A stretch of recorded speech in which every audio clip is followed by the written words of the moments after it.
Ini banyak banget kritik kepada IKN. Siap. Dan nggak percaya nggak bakal kejadian. Ini bakal jadi program mangkrak seperti Hambalang. Apa respons dari kepala WIKN ini? Kalau dengan perintah Bapak Presiden pada ratas itu, insya Allah tidak akan terjadi mangkrak seperti Hambalang. Okay?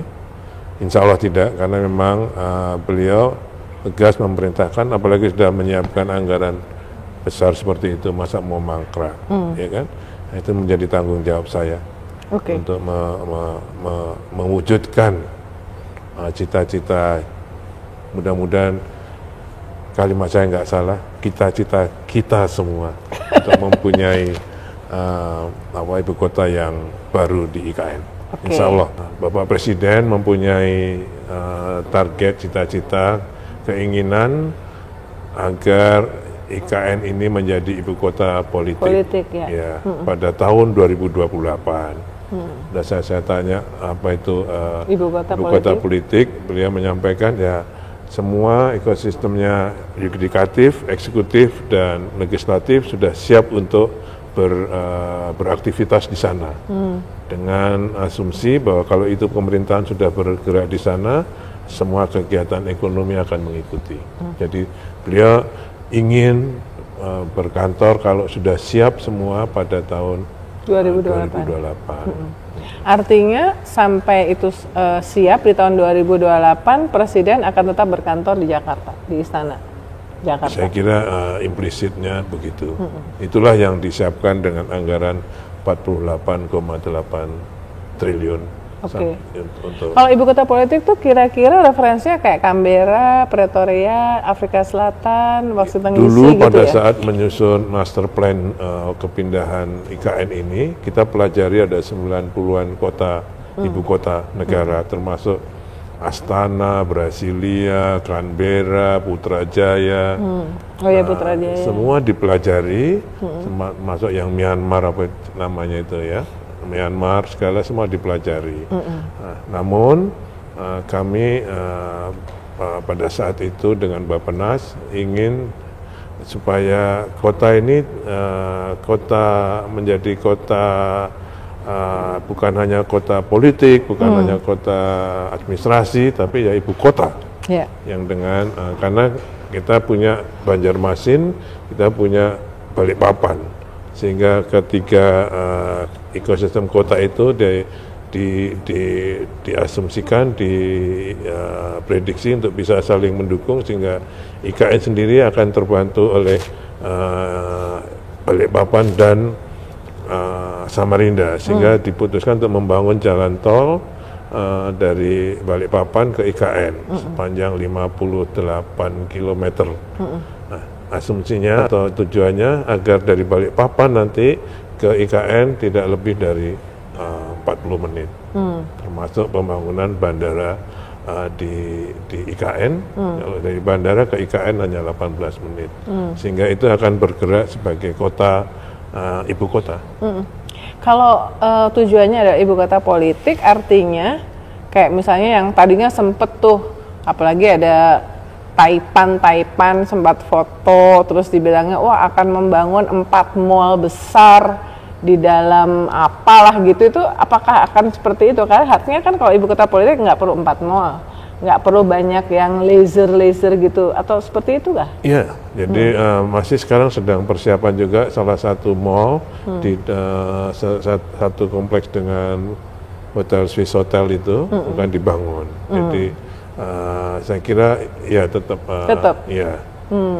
Kemudian juga nanti akan ada sebentar lagi besok kami ketemu dengan investor yang untuk taman safari. Kita akan bangun taman safari di sana. Okay. Jadi dan perkantoran akan segera dibangun di sana. Jadi kalau highlightnya 48,8 triliun itu fokusnya akan membangun apa? Satu, kompleks yudikatif. Jadi MK, MA, Komisi Yudisial, huniannya, kemudian kawasannya kita bangun. Kemudian legislatif juga, DPR, MPR, DPD, huniannya, dan kawasannya kita bangun. Jadi termasuk jalan-jalan dan sebagainya, termasuk juga itu tadi perkantorannya semuanya, termasuk ekosistem perkotaannya. Jadi itu yang kami desain dengan rencana anggaran yang 48,8 kilo. Termasuk pemeliharaan. Karena kan kalau bangunan nggak ditempatin biasanya malah agak bahaya. Sekarang ini fase satunya, tahap 1 yang dibangun pada tahun 2022 sampai 2024 yang dikerjakan oleh Kementerian PUPR berupa istana, kantor presiden, 4 Kemenko, berarti 16 tower, kemudian nanti 47 apartemen, 36 rumah tapak menteri, dan juga kawasan lainnya, jalan kawasan sekitar berapa kilometer, kalau tol itu 58, jalan kawasan cukup panjang, itu sudah akan diserahkan pada UIKN untuk dipelihara. Itu akan masuk pada tahun 2025 ini untuk memelihara dan memanfaatkan prasarana yang ada. Jadi anggaran 2025 kami dari 48 tadi yang sudah ada di DIPA kami ada 6,3 awal ya Bu, sebelum Inpres. Sebelum Inpres. Dari 6,3 triliun itu kami dengan perintah Bapak Presiden ratas pada tanggal 21 Januari itu dibutuhkan tambahan 8,1. Karena kan kita hitung kalau ini nanti DIPA-nya baru efektif Februari Maret, jadi kan penyerapannya pasti tidak semua. Jadi kita hitung hanya butuh 8,1, sehingga 6,3 tambah 8,1. Namun dengan Inpres itu kan kita juga kena pemangkasan, tapi pada kemarin pada tanggal 3 Februari beliau sudah memerintahkan Bapak Mensesnek untuk menyesuaikan itu. Berarti terakhir ketemu sama Presiden kapan? Tanggal 3 Februari. Tanggal 3 Februari ini ya? Iya. Pak Basuki, waktu itu merevisi sedikit desain untuk legislatif, untuk yang gedung rapat paripurnanya. Dibikin lebih grande, lebih berwibawa, sesuai dengan arahan Bapak Presiden. Karena Pak Basuki ini kan terlibat sejak sebelumnya ya, pemerintahan sebelumnya sebagai Menteri PUPR dan bahkan terakhir di era Pak Jokowi jadi PLT ya. Banyak masyarakat melihat bahwa Presiden Prabowo karena punya program makan bergizi gratis, food estate yang juga membutuhkan biaya yang besar, tidak menjadikan IKN sebagai prioritas. Merasa nggak seperti itu? Saya ini birokrat. Ya, jadi saya tidak merasakan itu, apalagi beliau sudah memerintahkan selesaikan tahun 2028. Jadi timeline saya sekarang ini ada tahun 2025, saya harus menyiapkan apa if ASN mulai pindah. Kemudian yang kedua 2028, apa yang harus saya siapkan untuk menjadi ibu kota politik. Itu tidak hanya fisik saja Bu. Menurut saya juga dengan para deputi saya kita rapat, tidak hanya menyiapkan prasarana dan sarana, tapi juga menyiapkan bagaimana nanti ASN sebagai ibu kota negara. Ya, karena dulu tujuannya membangun IKN ini tidak hanya memindahkan orang atau fisik, tapi juga termasuk cara kerja, teknologinya, budaya, sehingga itu saya pegang, sehingga kami juga diskusi dengan Pak Andrinov, ya, Pak Aldo Doham, apa ini yang saya maksudkan dengan itu. Ternyata orang yang lebih berdisiplin, harus taat hukum, ada cepat, birokrasi yang cepat, ya itu yang harus kita mulai.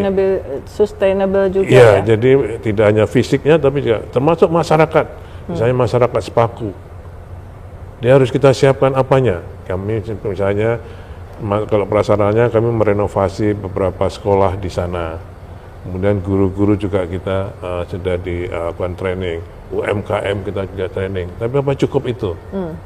Jadi kami masih ke depan ini tahun 2026, 25, 26, 27 harus lebih menyiapkan lagi tidak hanya fisiknya tapi juga masyarakat dan lingkungannya. Nah, karena udah disebut masyarakat lingkungan kan ini juga satu isu yang kontroversial ya, yang menjadi salah satu kritik pelibatan dari masyarakat, termasuk soal pembebasan lahan.